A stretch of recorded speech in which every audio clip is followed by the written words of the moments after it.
Good evening, sweet world, shot callers. If there's anybody out there, shot caller nation, any listeners that might be listening right now, welcome back. We returned. We revamped the show. I got new official co-hosts.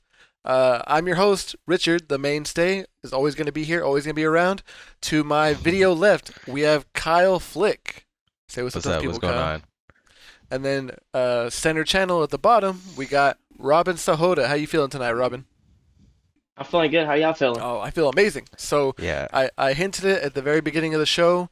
We are going to start a new weekly series where we kind of laser focus in. We narrow our scope down some. We watch the national games because we want no one to be left out of what games we're talking about. Of course, we're big basketball fans, hoop heads. We like watching League Pass and all the niche Charlotte Hornets versus New York Knicks basketball. But everyone has the access to watch the Dallas Mavericks and the Golden State Warriors, the Denver Nuggets and the Los Angeles Lakers. So basically, every week's matchups, we're gonna rush home, watch these games, jump right on right afterward, and give you guys an alternative or maybe an after show to Inside the NBA in that kind of style where we just kind of go through each Mhm. game, talk about whatever we want to talk about, and then if there's any NBA general storylines or headlines that come in, we'll go ahead and talk about that too. It's kind of more loosey-goosey, top of mind, and easier for us to put out an entertaining product for everyone. So I'm really excited to dive right in. Before I do that, I do want to let everyone know where they can find the show, or they want to resubscribe or subscribe, or recommend someone else to subscribe, because I'm sure Robin and Kyle are going to bring in their own followings of people that are listening and want to know where to find us. So you Mhm. can find us on Spotify, on Apple Podcasts, on Breaker, Pocket Casts. Search us on YouTube by finding the Shot Callers podcast, the Shot Callers show, NBA podcast. Please, if you can, if you listen to this and you like it, leave us a rating and a review. You can follow us on Instagram at @the_shotcallers, and then you can find us on Twitter, of course, at Shot Callers Show. That is Shot Callers Show. And if you want to write into the show, do you remember the Gmail that you used to write into, Kyle? It is shotcallershow@gmail.com. I'll say it one Yeah. more time. Shotcallershow@gmail.com. And I'm just referencing back to the old days when Kyle used to send in Mhm. that listener mail Yeah, saying, yeah. what do you think of I LeBron's fifth scoring title or whatever he was talking about? uh I remember DMing you guys on Twitter most of the time, but yeah, we're everywhere. So sounds good. So let's dive right in. The first game of the night, Warriors Mavericks. Started off as how would you say you guys felt about the matchups going into the game? Before the game began, how did you guys feel the Mavericks and the Warriors was going to play out? I You go ahead, felt Kyle. like it was gonna be a pretty back and forth affair. Dallas just broke their 6 game losing streak, so I was thinking that maybe they can try and build some momentum off of that and get some confidence as well, and try and get back into the playoff picture. Um, and then also just try and work on general chemistry and getting used to playing around each other and stuff like that. Yeah, I kind of see what you mean by that, Kyle. And tuning into the show, tuning into the game, and you see the headline, uh, the Warriors are starting Juan Toscano Anderson. Like, if Charles Barkley Hmm. was here, he'd be like, "Who that? Who he play for?" Yeah, yeah. They got him starting along with Steph Curry, Andrew Wiggins, Draymond Green, Kelly Oubre. That's their starting lineup. On the bench, they got Michael Mulder coming in as the reserves. They're missing Kevon Looney. They're missing Eric Pascal, somebody that can dribble and score off the dribble, can shoot the three, light it up, and drive to the rim. And then they're missing their rookie, hopeful rookie of the year or top three rookie of the year finisher, James Wiseman. So that tells me no size. What did that make you think, Robin? I thought coming into the game, KP was going to take over. You're missing three of your big men. I thought this was going to be an easy game for the Mavs to kind of. It's going to be close in the first half, and they were going to kind of blow it out in the second half. No size. You should be getting offensive rebounds. You should be doing all this and all that. And I was looking good, 2 game win streak coming up for the Mavericks. I was like, okay, they're going to rebound. They're going to get into the playoffs. And it's kind of puts it into perspective about how this season is going for them. I mean, yeah, I kind of see what you mean, and I was like, man, Kristaps is like a foot and a half taller than everybody on the squad. The Hmm. the announcers we're saying that Luka Doncic is taller than every starting player on the Golden State Warriors. So it's like, man, are the Mavericks finally gonna kill another team on the boards? It's been a problem for the Mavericks for several years, especially Yeah. since Tyson Chandler retired or got traded away from the Mavericks or left in free hmm agency. So that definitely reared its ugly head because you wanted them to. The Mavericks fans definitely wanted them to out rebound the other team, and there were times where Kristaps Porzingis literally shot over the Warriors' head. He had his armpits in front of Andrew Wiggins' face. Just shot over him, hmm shot it off the glass like looking like Tim Duncan out there. In the first quarter, it was a little bit back and forth, and in the second quarter, it was a kind of a low-scoring affair. It was like 29-27 after the first, and then they exploded in the second quarter. Man, there was no defense. Yeah. Each time, each team got the first shot available to everybody. It was just three after three after three. Uh, Even when Kristaps went out with some foul trouble in the second quarter, it didn't matter. The Warriors the Mavericks were shooting 50% from three in that second quarter, hmm and to end the half, it was 74-76. Like, what did you guys think when that happened? Did you think it was going You to go ahead, continue Kyle. on? Oh, me? Oh, Uh, I guess I'll go. No, they were gonna have to come down to earth sometime. They were shooting hot in the first half, 15 three-pointers. I think their season high is 20. I felt like that was a good start for them, but I wanted them to start attacking the paint because the shots are gonna stop. They're gonna stop falling eventually and during a game. And if you live or die by the three-point line, most of the time you're going to die. So I did not like. I liked the start, but I would wish they would have adapted, even though it was working for them, because eventually it's gonna stop working. Uh, yeah, I felt kind of that same way. Kind of more along the lines of like riding the hot hand. Like I was hoping that we were gonna keep riding that wave. But obviously, it didn't work out that way with Dallas. Tim Hardaway Jr. He was hitting a lot of threes. Obviously he's really streaky as a shooter. Uh, Luka was hitting threes, and he's been well below average in 3-point shooting. Uh, so it definitely made sense that Dallas cooled off well, Kyle, in the you're second right. I mean, half. looking at the box score now, Jalen Brunson 3 for 5, 60% from hmm three. Tim Hardaway, you mentioned 5 for 11, 45%. Luca, Yeah. 3 for 7. The only ones that were a little bit below average was Josh Richardson and Dorian Finney-Smith, but Kristaps had Mm. 5 for 8, 62.5% Yeah. from three. That's amazing, and he had a lot of that in the first half. And what was crazy and what's emblematic of what you're talking about, more drives, looking at the personal fouls on the Golden State Warriors, nobody had more than 3 fouls. The Mavericks were not driving very much, almost at Yeah. all, other than the occasional Jalen Brunson attack off a closeout, or of course Luca, trying to initiate Yeah. the offense and getting a guy on his hip and going towards the rim and dishing it out for an easy three for someone. But yeah, it was just so emblematic of exactly what you're talking about. And then, but I was watching with my roommate. His name's Joe, and he was like, "Man, what's up with the Mavericks, man? They're looking like they're just not playing that well." And I'm like, "Well, they got enough points on the board. They had 103, hmm 105 points at the end of the third quarter, Yeah. start of the fourth. The problem was the defense. The hmm Draymond Green. So I don't know who y'all stand-up player of the game was, but for me, it's Draymond Green. That guy was carving everybody up. He had 15 assists to end the night, and it was just laser rocket passes on back cuts, and the Warriors killed the Mavericks on the most it's seemingly simple of actions. Just simple pick and roll with Steph Curry, Draymond Green, and then anybody back cuts, and that dude's wide open. hmm The Mavericks did not have their head on a swivel. They were not looking for back cuts. They were not. They were, and then even when it was so embarrassing, in my opinion, for Dallas fans, hmm when Steph Curry and Draymond Green exited at the end of the third quarter and didn't come back Yeah. in at all for the fourth quarter, hmm the hmm Warriors bench was killing them literally just by tossing the ball into the zone, having a small collapse and kicking it out for the first open three, and they were already hot at that point. Everything was going in, and there was no intensity to get the Warriors to take a second effort to recreate offense a second time. They got the first shot available once the second quarter ended or started, and that run began. It didn't change. The Warriors got every shot that they wanted, even as depleted and undermanned as they were, hmm which is crazy. Where do you guys want to go from there? Who stood out for you guys? I feel like Kristaps really stood out. He was one of like the only bright spots on Dallas today. And he could have even played better, in my opinion. He wasn't really. he had a couple of opportunities to attack the smaller guy on him. Like there was a couple times, he was just running a play, like doing a normal handoff or whatever. But he had Steph Curry switched onto him when, he could have attacked him or, uh, obviously he's the tallest guy by like 5 inches, so he could just shoot over everybody. But a kind of a drawback to Kristaps is because he's so big and he's also like pretty skinny as well.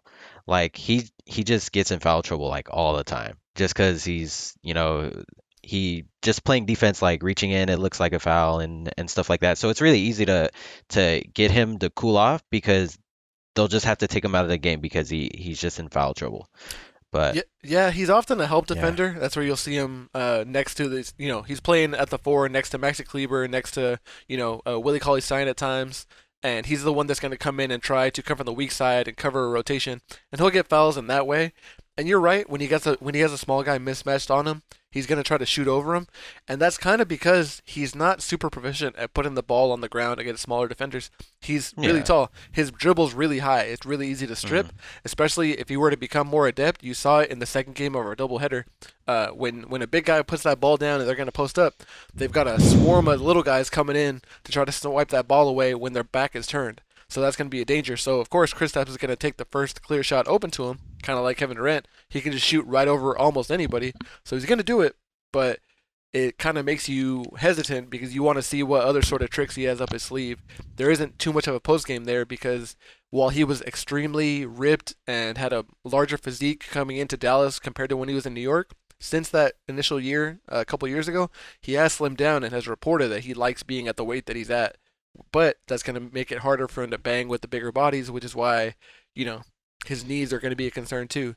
So while I thought it was definitely a bright spot and I think it's going to keep rolling, I think those concerns are going to move forward as we watch the Mavericks throughout the rest of the season.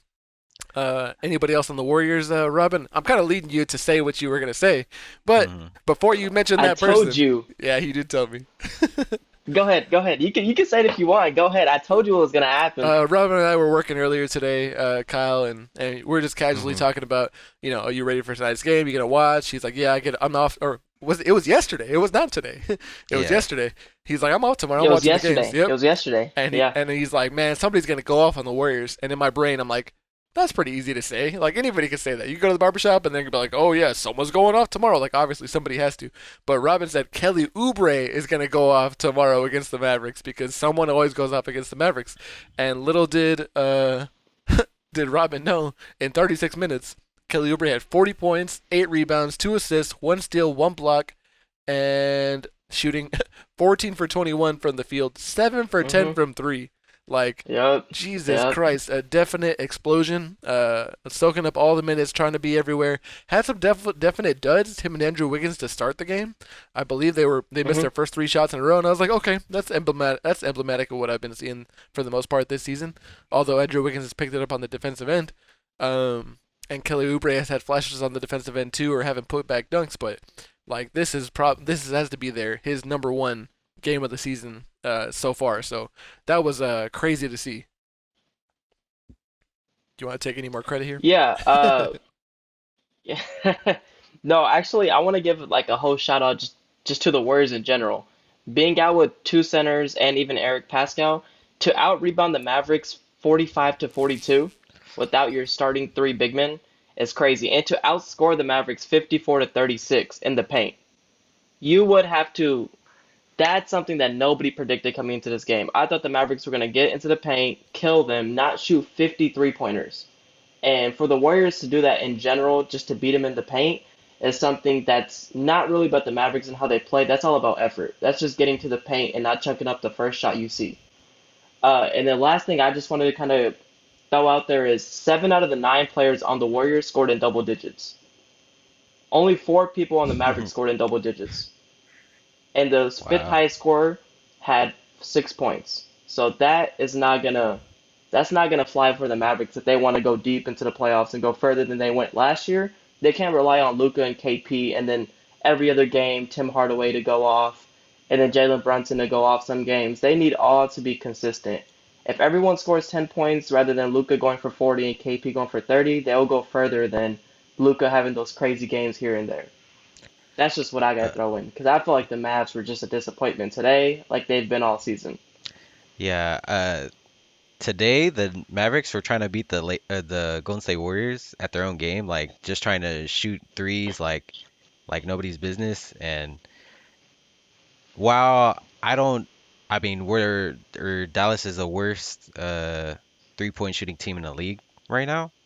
I don't think that it we're inherently a bad shooting team. Like we have shooters on the team, but we're just not taking or Dallas isn't taking smart shots at all. Um, they're just jacking up everything that they see. And Kelly Oubre, like he was just like a huge source of energy, and he really took it to the Mavericks. Like, of course, he had his career high in points, but I feel like really on defense, like he showed his what why they brought him to Golden State. Like he brought it. Yeah, he showed some real grit, especially at the end of the game when you bring in Boban for garbage time and he gets that block and he Yeah, gave him Yeah. he yeah, gave him the no yeah. Yeah. no scoring, no Uh-huh. buckets in this Uh-huh. house, and it was the Mavericks house, which was kind of funny. Mhm. But yeah, man, you're saying that the Mavericks have been a disappointment so far this season, and they've lost one, two, three, four, five, six, seven, six out of the last 7 games. Well, now it's 7 out of 8, and their upcoming schedule. Saturday they play the Warriors again. Play the Timberwolves after that. Timberwolves, I believe, are the worst team in the league. They've taken the title from Detroit. So maybe there's a win you can get there. They'll play the Hawks again. The Hawks are going to be jazzed up. Trey Young's always jazzed up to play Luca, so who knows how that battle's going to go. The Pelicans, who looked a little feisty last night. The Blazers, who blew out the 76ers with Joel Embiid, and the Blazers Yeah. tonight on Thursday had no Damian Lillard, had no CJ Yep. McCollum. Like, they were missing all Mhm. their Yep. guys. So you never know what you're gonna get. You can't take any game for granted in this league.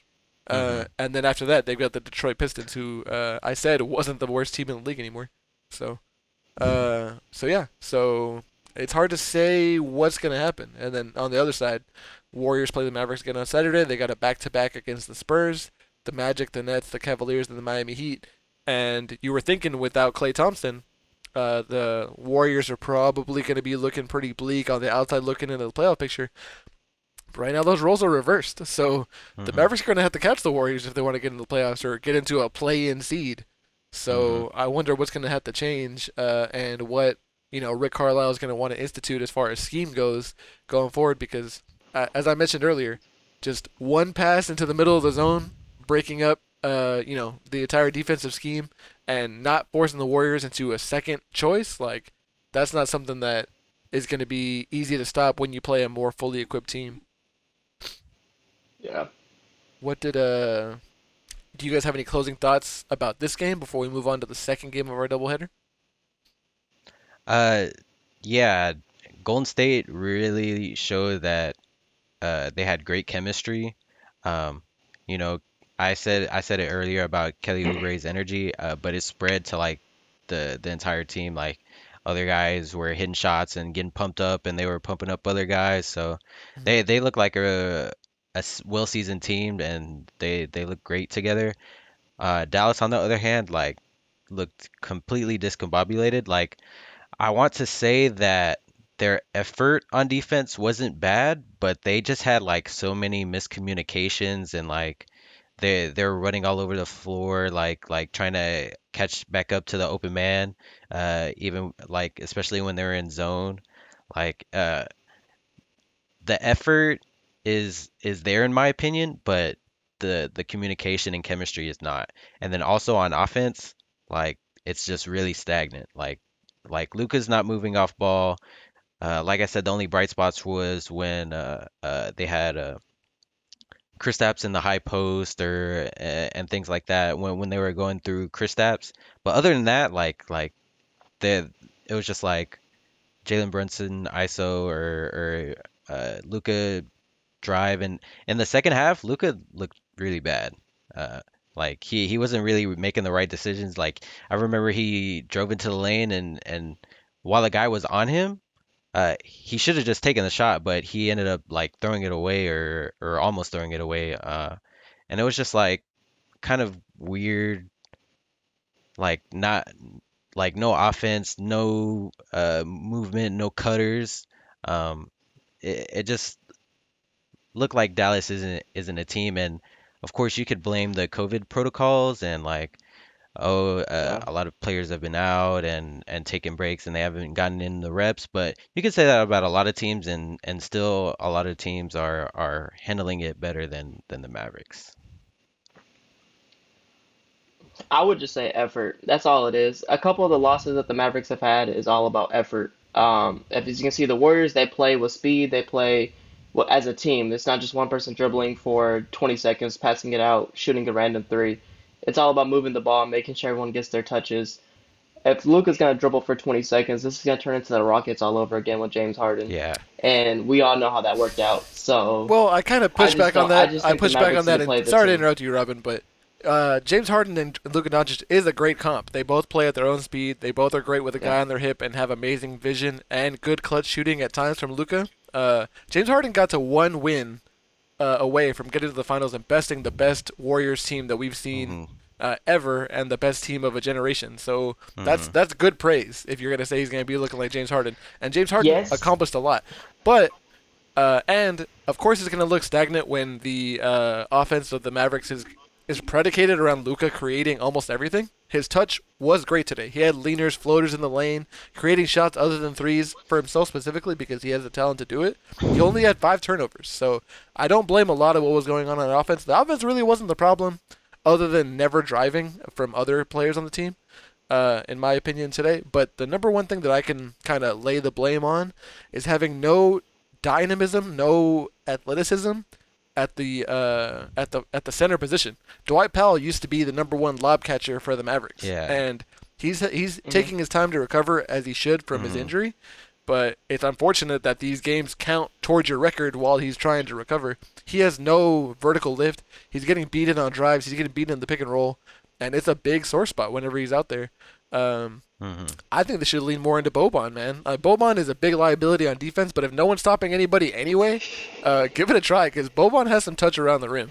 That's Yeah, just my yeah, two he cents. does. And then like there were times where, especially after timeout, you can lay the credit on Rick Carlisle where the Mavericks did orchestrate some really beautiful offense. Luca passed it out to end the second quarter for sure in that barrage of threes. Luca passed it off to Yeah. Brunson. Brunson and he was hot in that quarter. He had a couple threes. He faked the pass or he faked the shot, drove baseline towards the rim, passed it out to Tim Hardaway, who passed it to Josh Richardson at the top of the key towards the left, who was wide open because Dwight Powell pinned down 2 defenders. So that stuff is definitely in there. With rotating lineups, I wonder if that's something that remedies itself as the season progresses. But it won't matter if they can't bring their defensive effort out of the bottom third of the league. Personally, Yeah. sorry, we just I don't like Yeah. we just don't like James Harden slander on this podcast. I don't know if y'all know. No. I Okay. Okay. But with the James Harden slander that I was about to say, that was pre Chris Paul. Mhm. When Chris Paul joined him, it kind of gave him a balance of he doesn't need to have the ball in his hands. And as you said, right before the second quarter, they were moving the ball, a lot of dribble penetration, not just by Luka.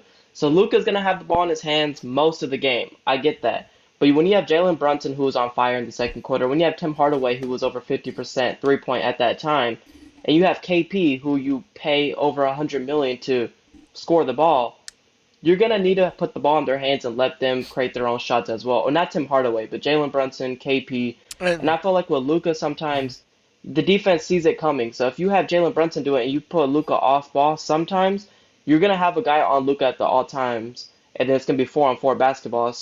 Court opens up a little bit more.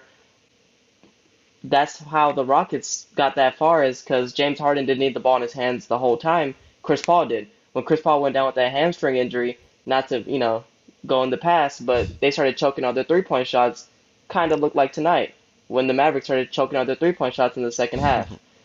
So if we play no, that's like definitely a this, great we point. can get far, sure, if our 3 point shooting lets us, but it's only gonna get so far.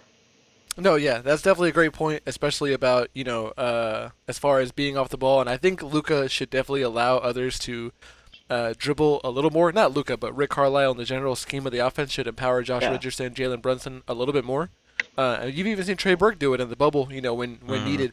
The Hmm. only unfortunate part is two of those three guys are really undersized and harder to play in the playoffs against the biggest lineups and best teams.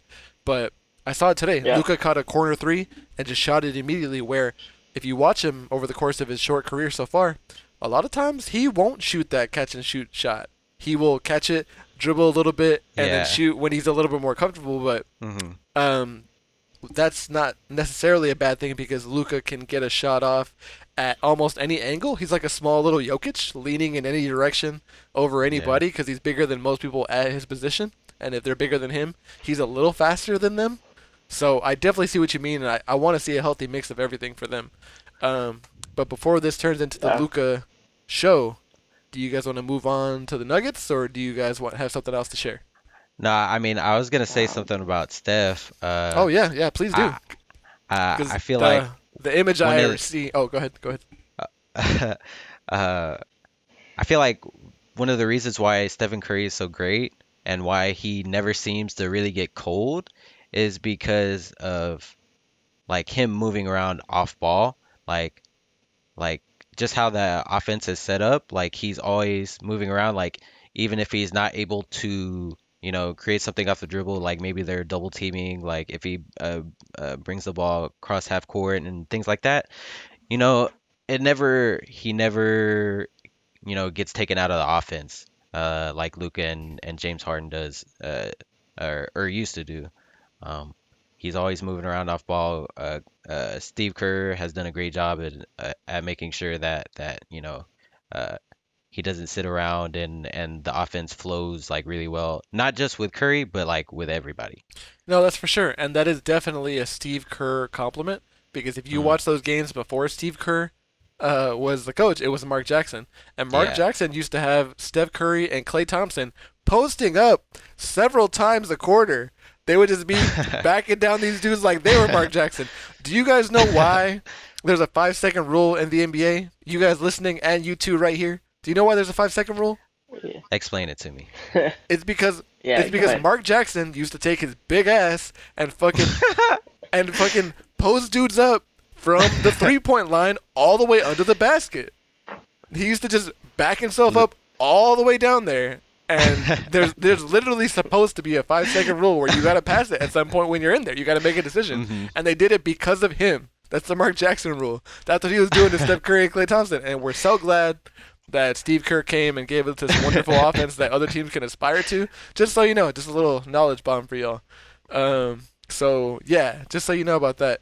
And I forgot what the other thing was that I was gonna say, but if you guys watch anybody that watched the game tonight is gonna probably remember this or see this on Sports Center in the morning when they're listening to the show. Is that Hmm. Steph Curry when he got that laser pass from Draymond Green? Let me just Hmm. say that again. 15 assists. Yeah, 15 assists. Just fucking Yeah. 15 That's assists. lasering it crazy. down right to the right spot. It's looking like this.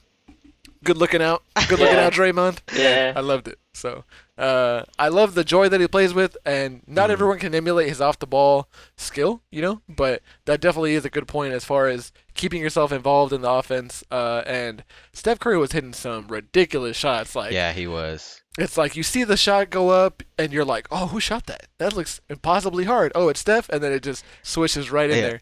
Even when the Yeah. Mavericks scrambled appropriately, he's off the Hmm. ball. He's got two guys coming up on the screen on the dribble handoff, and two guys in his Hmm. face. He's got his back Hmm. to the outside boundary past the 3 point line, Yeah. and it still just goes in from the side. Man, ridiculous. Yeah, yeah. I remember I have this image stuck in my head of like uh Curry coming off a screen and catching a pass, but he has two defenders on him and he throws it up like really fast, like just with Mhm. a sliver of daylight, and he splashes it. Like the shot looked funny because he just threw it up so fast, but it's wet every time, and it's so crazy. I mean, even to this day, it's crazy. Yep. Robin, why you why you making that face, man? Because, man, I've been haunted by that shot too many times. Sometimes you just don't think it's going in, and it just Yeah, goes in, and you're yeah. like, how? But Uh-huh. he works on it, which is Uh-huh. crazy, and best shooter I've ever seen. He's changed Yeah. the game Yeah. forever. So Yeah. he has centers out here shooting three pointers. Mhm. So something that, can't be replaced. Mhm. Definitely. And you mentioned he practices it. Same way that Kyrie Irving practices every crazy layup that he can think of. That's why his Hmm. layup package is so diverse. Yeah. You gotta just practice everything as though it's gonna happen in the game. Yeah. It's ridiculous. And if there's Hmm. one thing that can sum up this game in a nutshell, at least for the Mavericks side of things, James Johnson caught a long rebound off a Porzingis 3-pointer. So the Mavericks got a fresh 12 seconds on the shot clock. Just it out to the perimeter to restart the offense, and I don't think Luka or Porzingis were in at that moment. But Tim Hmm. Hardaway, who came off the bench in this game and kind of was hoping to close the game out if it was close, 12 seconds on the clock, and the Mavericks are Yeah. down by like 10 points. Maybe it's not a Yeah. very Yeah. large of a deficit, but just jacks it right up. 1 second Yeah. pass, like no Hmm. attempt to do any secondary offense. So, and that's kind of what happened with the entire game. Hmm. Oh man. So I guess the Mavericks will see if they can bounce back next game. So and then we'll see what the Warriors can do to respond. And so with that, we have the second game of our doubleheader. Who wants to, I guess, get us going with their general impressions of the Denver Nuggets versus the Los Angeles Lakers? Yeah. That game, it was pretty. It started out really close. Uh, Obviously, AD and Jokic got off to like really slow starts. AD just seemed like he wasn't.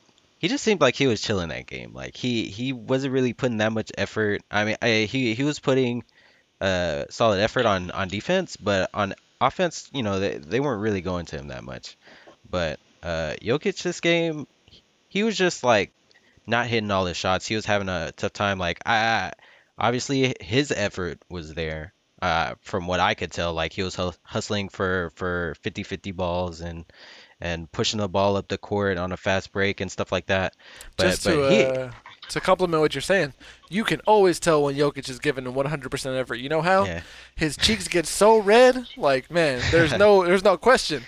You can never second guess if he's trying or not. And you're right. After the first quarter, Hmm. it was 30-27. The Nuggets had a small lead. Second Hmm. quarter, got some offense from Jamichael Green of all places with some putback Yeah. dunks. They were looking really Hmm. aggressive on the inside, and I saw even in the second quarter a moment where Jamichael Green got an offensive rebound in between LeBron James and Anthony Davis and got a putback slam Yeah. where both of them Hmm. looked at each other like the Spider-Man meme.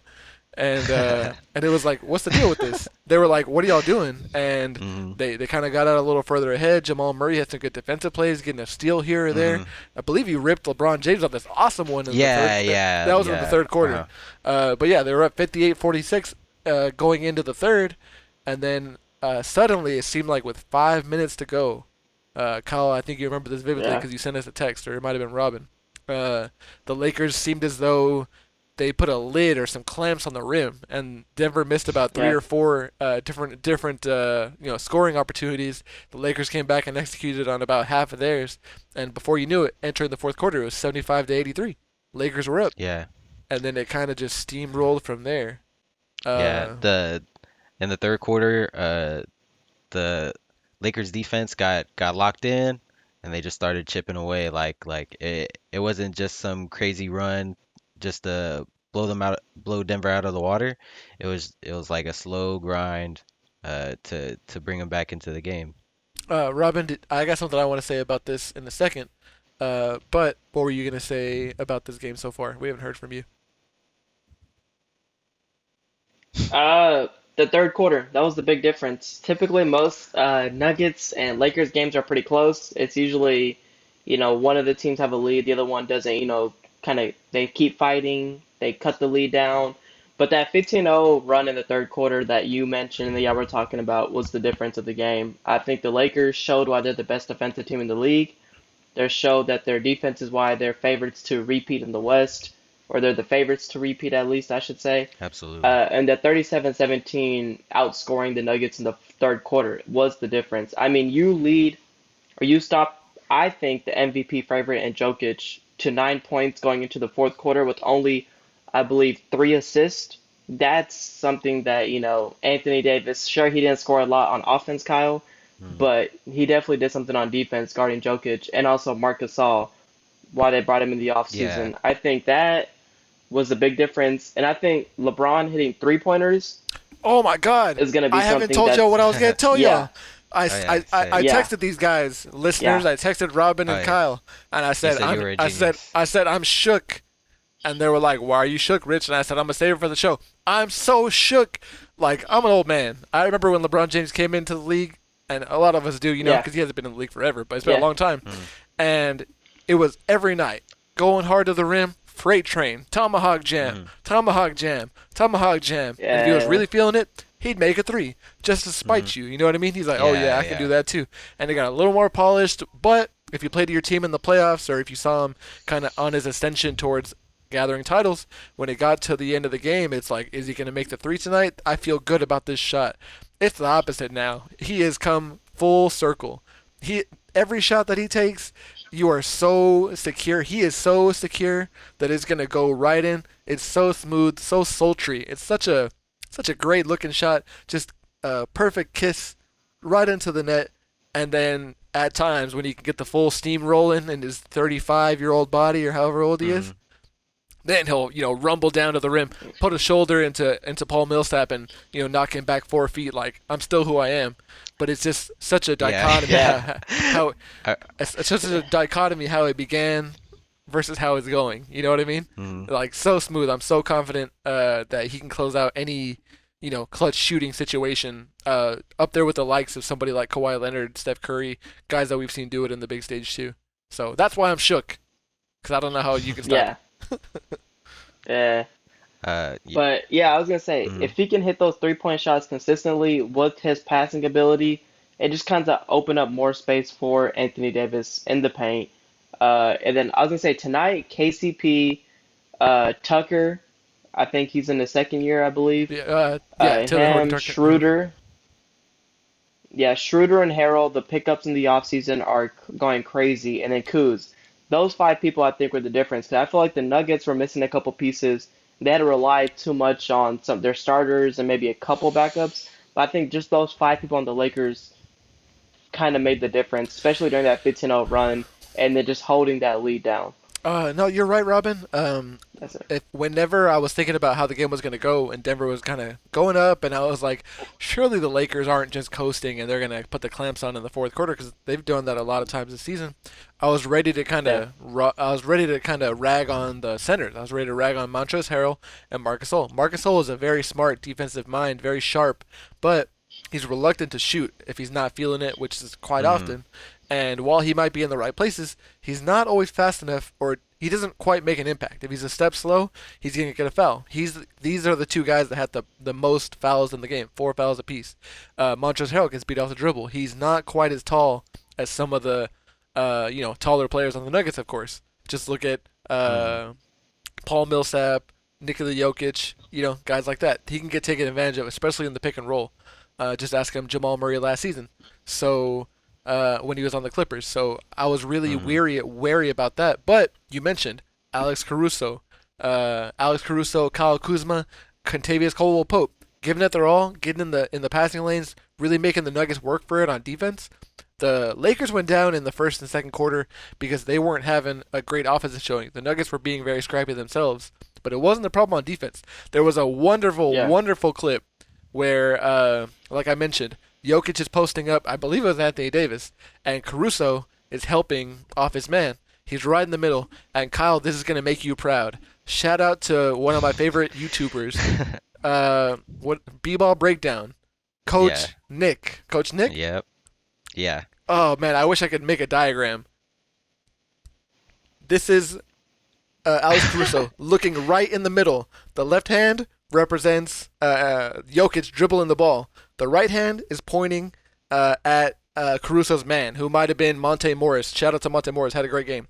Mm. Caruso is looking right in the middle, straight ahead. He's just oscillating yep, back and forth, just like this. Why? So he can have his eyes on ball and man. Can't lose either Mm. one if he's looking right in the middle, ready to spring either way. And that was emblematic of Frank Vogel's defensive characteristics as a coach, and really ingraining that into their team. The Lakers are a defensive team, and it's awesome to watch. As much as their fans get on my nerves for feeling obligated or entitled to everything. Anyway, The Lakers are a great defensive team, and it was really great to see them put the clamps on and finish it off with the offense afterward. I said shout out to Monte Morris. I believe he ended up with 15 points. He had 9 points, Mm, a 9 point run to start it, and it was like, man, who is this guy? Monte yeah. Morris. Shooting lighting up from three, getting on twos, and running the pick and roll when Jamal Murray was on the bench. And just to say his full line, yeah, 16 points. Not much else on the box score. Pretty light. One rebound, Mm, one assist, one steal, but 7 for 10 from the field. He's the offensive force that they needed when Michael Porter Jr. was not there. And I yeah. think you guys were both watching when that one fast break where Jamal Murray kind of lackadaisically scooped it over to Michael Porter Jr., who then hoisted a three instead of attacking the Yeah. 4-on-2 and got Oh yeah. and got blocked Yes. by Kyle Yep. Kuzma, who did not give up on the play. Hmm. So that was props to them and boneheaded move by the Nuggets on that one. Like, take the dunk. Mm. You are 7 feet tall, my man. I don't care about your back problems. You're in the game. J- You can dunk that. You should. So Yeah. Uh, there were so many options on that play. Like I felt like Jamal Murray could have just pulled up from there. Like he didn't need to scoop it.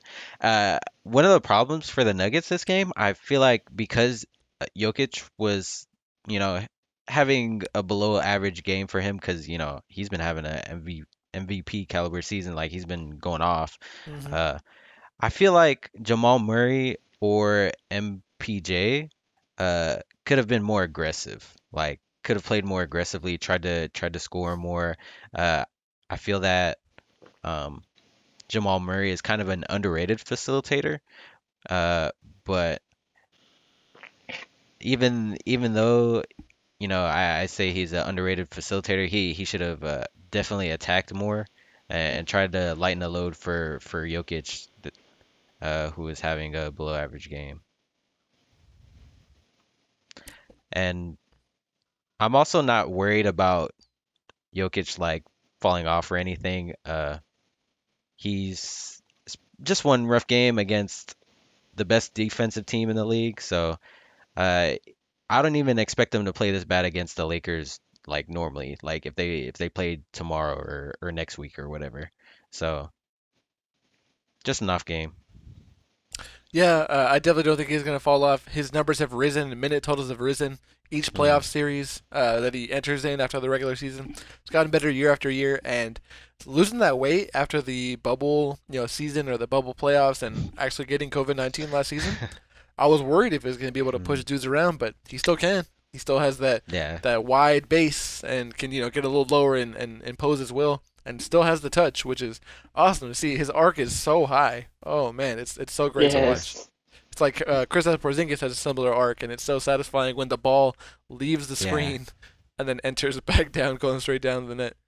Um, Wonderful, man. So as far as wrapping up the stat lines on that one, Taylor Horton Tucker did chip in at 17 points. LeBron James, he just barely had a good game. 27, 10, and 10, because we all know that if you don't get a triple double, it's not really a good game. Like, why even play? And so, but then another shout out, Jamichael Green, who I mentioned at the beginning of my little spiel. He was everywhere, man, and I was Hmm. disappointed. I wrote Yeah. down in the first quarter, in opposition, Will Barton. I was like, man, this guy can navigate the pick and roll. He can kind of be a little loosey goosey with the ball. Which way am I going? Am I gonna drive? Am I gonna dish? And I was like, cool, this is what they needed in the bubble. Another creator, whenever Jamal Hmm. Murray's getting all clogged up. And after that first quarter, he kind of disappeared, ending with a stat line of 9 points, 2 rebounds, 4 assists. So I thought a lot to be Yeah, desired. Only 2 free throws. yeah. Not a lot of free throws by the Nuggets in general, but I more credit that to excellent defense from the Lakers, and Hmm. maybe it's just that inside tracks of Frank Vogel in my brain. He was mentioning no fouling, don't slow the game down, Yeah, yeah. keep the clock ticking, and the Lakers really executed. So props to them. Going forward, I have their schedules pulled up right here. The Nuggets are going to be going up against the Kings, the Bucks, the Sexland Cavaliers, the Thunder, and then the Lakers again. So I wonder what kind of shape they're going to be in going in these two titans of the Western Conference.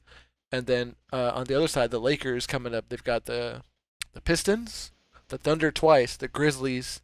So I think their standings, if the Lakers aren't on top already after this game, are will definitely, Lakers be favored higher. And if they can Hmm. split the season series, that could have implications going into the playoffs as far as seeding goes. So I wonder what's next for these guys. Do you guys have any other thoughts on the Nuggets and the Lakers before I preview our next week's show? Yeah, Um, I actually had a question for y'all. Oh, what's yeah, up? go ahead. Yeah. Okay. So, did y'all expect more out of Jamal Murray after that bubble performance he had? Like, he was going crazy against the Jazz, the Clippers, and even the Lakers. Did y'all kind of expect him not to lead the Nuggets? Because, obviously that's the Joker's job. But did y'all expect him to be, like, more of a dynamic duo, not just one person Yeah. lead him, he'd be a role player? Because he hasn't stepped up like he should have, Hmm. I think, at least. I was just wondering y'all's opinions. Yeah, no, I definitely agree with you there. I feel that he could take some of the scoring load off of Jokic, and then like I was saying earlier, like Jokic was having, a rough game for his standards, and Jamal Murray could have helped out a lot just by, attacking more, taking more open threes, like I said, like uh not giving up, Yeah. open threes in transition and stuff like that. Just attacking more. And then same with Michael Porter Jr. as well. He's been having a great season this year, but this game against the Lakers, like I feel like he barely got any minutes. Like he didn't play that much. And then also even when he was in the game, like he wasn't really attacking that hard. Like he had a couple of open shots. Um, and of course that really embarrassing 4-on-2 where he got blocked. Uh, Yeah, and so I guess to answer your question, that's what I hoped for. mhm. Definitely. Let's see Yeah. that Jokic Murray pick and roll even more. Not just in the fourth quarter Yeah. when you need a bucket, but let's do it in the first quarter and put teams away early. And I Mhm. wonder if that's sort of a coaching thing or if it's a mental thing with Jamal Murray. But like just to give you his averages, uh, 2018-19, 18.2 points a game. 2019-20, 18.5 points a game. 2020-21, so far this year, 19 points a game. When he's playing Mhm. a few more minutes this season, 35 over 32. So, I was literally saying that guy looked like Michael Jordan during the bubble, Yes. Yes. So, Like He was why playing not like it. it's just I why not more? I I thought he would just take that next step to be one of the NBA's like elitish to where like you have the Mhm. game plan for him. Yeah. Like obviously when you're playing the Nuggets, you have to think how do we stop Joker or not even stop him, how do we limit him? Because I don't think you can stop him every night, especially in a playoff series. But I thought Jamal Murray would be that player to where you have to start game planning for him. And he just hasn't lived up to that build yet. Maybe it's gonna come into playoffs if they make there, who knows? But I just thought he was gonna be that guy, to Mhm. take that step. Because Well, every NBA championship team that has won has had two per people on offense that just score on offense whenever they want. yeah. Okay, you need that. You can't have one person to do that and then one person here and there. You need two people every night to come in and score. Yeah, even the last like lone wolf team, the Dallas Mavericks in 2011 with Dirk Nowitzki, they had the Dirk Nowitzki Jason Terry Mhm. pick and roll, which was terrifying. You Yeah. couldn't you couldn't leave Yeah, anybody alone. It looked a lot like Jamal Murray yeah, and Nikola Jokic. Jason Terry, yeah. he had the green light anytime he felt like it because that's how confident he was. And when Jamal Murray's not looking for his own shot as actively as often, it's disappointing. I definitely Mhm. agree. And just to add one piece of Maverick slander one more time to this previous game, like I don't even know how it relates to what I'm saying, but even when there's no stars on the team, when Curry and Draymond Green are on the bench in the fourth quarter and they're playing the creative zone defense, like why not play man to man where you do not collapse from your 3 point shooter and let any one individual on that non star studded bench lineup beat you individually? Why not? Like make that adjustment. But Mhm. sorry. That's the end. They're already dead. I'm gonna stop poking them. I don't know why Yeah, Jamal they're Murray they're doesn't done. I don't know why Jamal Murray doesn't do that, but the hardest thing from what I'm not an NBA superstar, but what I've heard NBA superstars say, like LeBron James and Michael Jordan, Kobe Bryant, is the hardest part is doing it every night, and maybe Mhm. that's what Jamal Murray is struggling with. And the other cliche or the other thing that I hear people say all the time is that any NBA player's progress is not linear. It's not going to be 4% better every season. It's going to Yeah. be Yeah. 4% better this season, and maybe you got a little worse the next year, but then you Mm, add a little more, and then you make a big jump. Like, look at Jalen Brown. That guy has jumped exponentially this year. That guy mm, looks like he could almost be an MVP candidate over there with the Celtics. The way he's shooting the ball, he's creating. He's got a handle that I didn't think could get this tight. So mm. it's random. It's gonna be a surprise, and it would be a nice surprise if if Jamal Murray could show up more often, kind of Eh, like how LeBron and Kobe Bryant can. have you Look seen at Kyle smiling because that Jalen Brown reference. yeah. Have you seen that people were comparing Jalen Brown's numbers this year to I think it was Miami LeBron, like LeBron 2016 when he won MVP.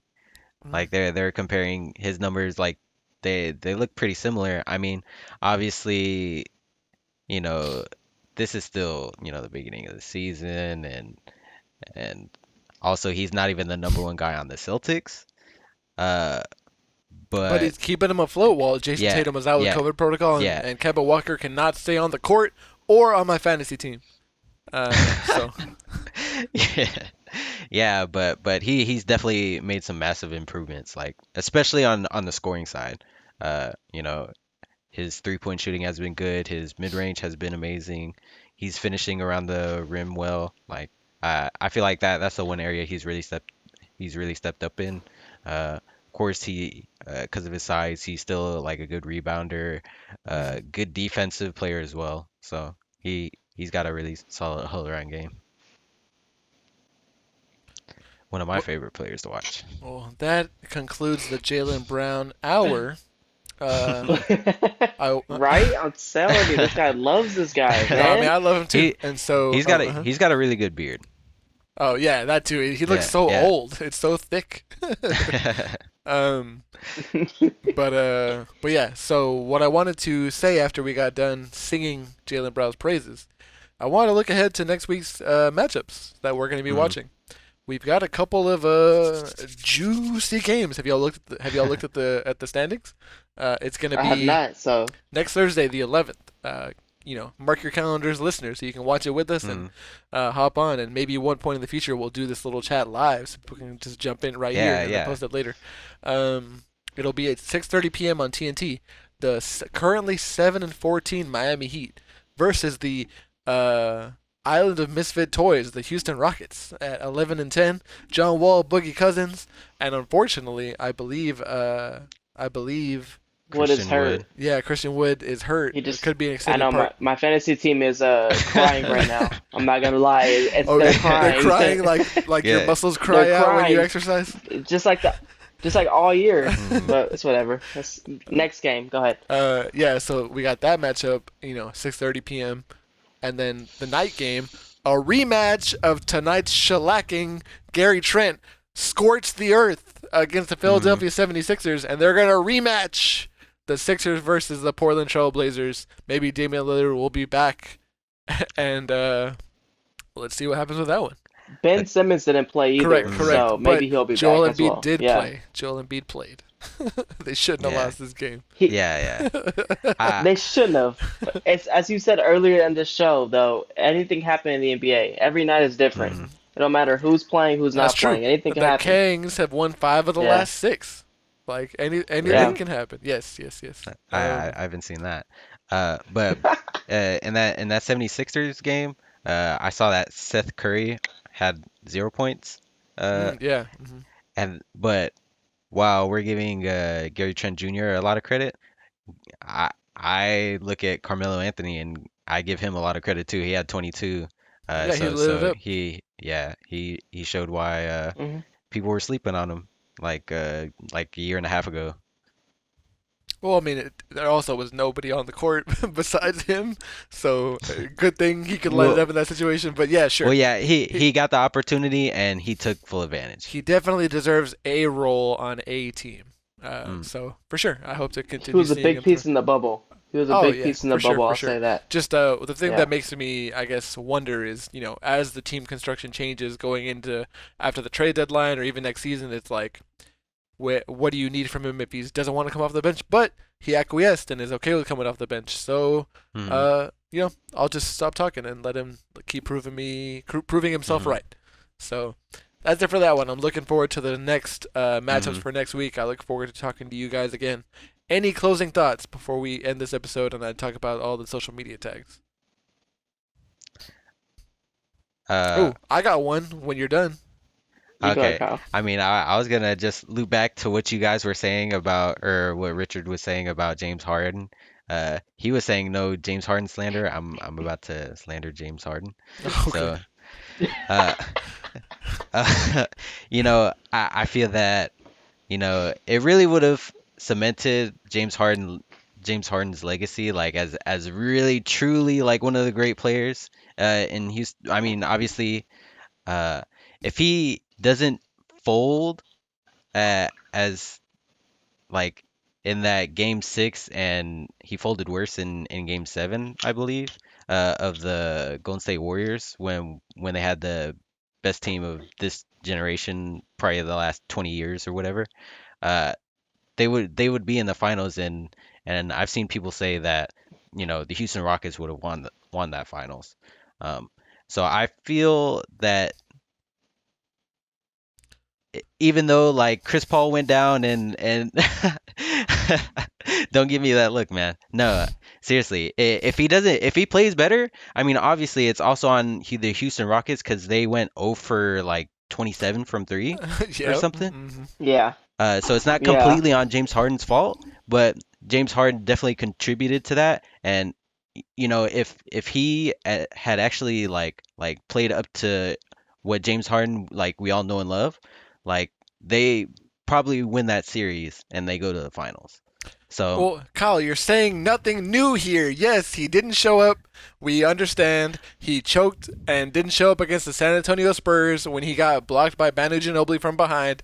And he mhm, was on the bench when the Rockets came back against the Clippers during the Clippers meltdown. He was not on the court when yeah. Josh Smith and Corey Brewer were raining those threes down. So while he has a checkered history, so did Dirk Nowitzki. Dirk Nowitzki got knocked out as a for 1 seed versus the 8 seed against the Golden State Warriors. Yeah. Steven Jackson and now you put the choking signs away, Robin. He was getting blocked.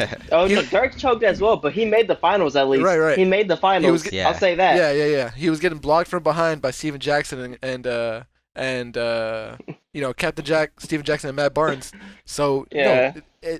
everyone's past is checkered until they get to that Mm. ring, and that's the only thing that absolves everyone of all their sins. Um, so yeah, I don't even consider that to be slander, Kyle. Try I- harder next time. The thing that I was gonna say uh, was just talking about that Kevin Durant commercial that we mentioned before the show started. Because when I said somebody was crying out, I said crying out like like the muscles in that Kevin Durant commercial. That's a really good commercial, Kyle. I don't know what's up with you. For those of you guys that haven't seen he it, Google Yeah. Kevin Durant degree commercial where he's talking about recovering and how every joint and every muscle in your body is crying out, saying, keep going, keep exercising, keep recovering. And anyone that's ever been on a long path to recovery or trying to change themselves or transform themselves can agree, saying, that's a great way to look at it. Keep going. They didn't I take it the way that Kyle took it, which was well Yeah. Kyle took it really weird. I'm not gonna lie, my because that okay. commercial reminded me It just of sounded like high weird. school It when just I sounded played weird. basketball. If you take what he No, said because out when of I used to play context, it basketball in sounded high weird. It school, just sounded funny. Okay. But I was gonna. you took it. You were the only one that took it I like that, I guess. know. I don't know. Kyle took I, it in a I sexual was context. I was trying to study, and I just hear Kevin Durant like borderline moaning in my ear. I'm like, what? or the, so I just thought it was weird. I mean, Oh referring man. to muscles and everything, maybe LeBron No, James could have been stop. a better candidate for that. But I get what you're saying. Like He for came back Kevin from an Durant. Achilles injury, man. What are you talking Well, about? no, I LeBron no, didn't I, get hurt. no. LeBron never Well, gets hurt. exactly. LeBron won a He ring, so he what is he coming back from? Well, I'm not saying he's coming back from anything, but he never has to come back from everything from anything because he's always taking care of himself. So he could have been. I guess, but not all of us But have this is for the LeBron's people, bodies. Some of us get hurt. right? Kyle. He We're calls a Well, humans. hater, I man. well, when you brought up the point about Kevin Durant, I thought it made sense when you said it like that. Whatever. You can Kyle, just defend yourself further just stop. in the YouTube comments or something. I'm gonna put a Just timestamp to stop, this moment. Kyle. All right, so that'll be the end of this episode. Thank you guys for joining me on this cruise inaugural maiden voyage. I do want to do a little more housekeeping again. I want to let Mm, everyone know that if they want to continue listening to our TNT Thursday breakdowns, we're gonna keep them coming. And that'll be next Thursday, posting it on Friday morning or something along those lines. And if you want to keep updated in the podcast on the YouTube feed, find us at the Shot Callers Podcast. Search for us on Apple Podcasts, Spotify, Breaker, Pocket Casts, Radio.com, Anchor.fm, owned by Spotify, and that's going to be at the Shot Callers Podcast or the Shot Callers Show. Please leave us a like, leave us a review, send us any questions or listener mail that you want us to address, because we don't just cover the games, we talk about maybe the major storylines as well. Whatever's pressing at that time is going to slide its way into the show. So slide into the inbox at shotcallershow@gmail.com. Follow us on Instagram and follow us on Twitter. Instagram is going to be _shotcallers and Twitter is going to be @shotcallersshow. I believe that's all the housekeeping. Any final notes for the sign off, guys? All right, no, not so let's. really. Uh, Yeah, thank you guys I for would listening. just say, I would just say I'm happy to be on here. Hmm. I know me and Kyle have talked about being on a podcast, so it's kind of Yeah, cool to be on this podcast. yeah, And hopefully we can just, make the viewers entertained, I guess. You know Yeah, what I yeah, mean? have a good yeah. time. Build a little Hmm. community. So that's the whole Hmm. idea. So that sounds good to me. So for Robin, for Kyle, this is Rich. We are the Shot Callers, and we will catch you guys next week.